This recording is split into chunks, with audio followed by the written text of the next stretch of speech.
Welcome to the Salmon Runs YouTube. Enjoy the video. You start by verifying the Windows. Old folder is present on C, / and that you are signed in as an administrator. Next, make sure you have sufficient free space.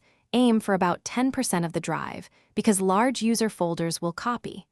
Create or select a destination on a different drive or external USB so you don't overwrite data. Once that's ready, open File Explorer and do not rush. We will use safe copy methods to preserve permissions and timestamps. You'll typically use robocopy for a robust transfer. Open an elevated command prompt, then run robocopy C /Windows.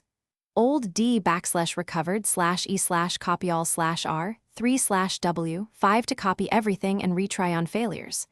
If you prefer GUI, take ownership of a particular folder. Right-click, Properties, Security, Advanced, change owner to your account, then copy. Once done, verify important folders like users / your name and program files. Make sure to preserve NTFS permissions so installed app settings remain intact.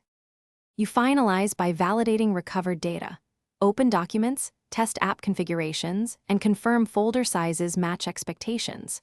If you encounter access denied errors, run iCackle's D /recovered / grant your user F/T from an elevated prompt to restore rights.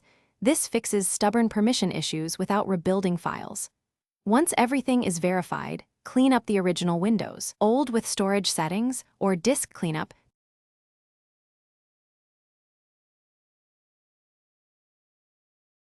Thanks for watching. Consider subscribing if we helped you.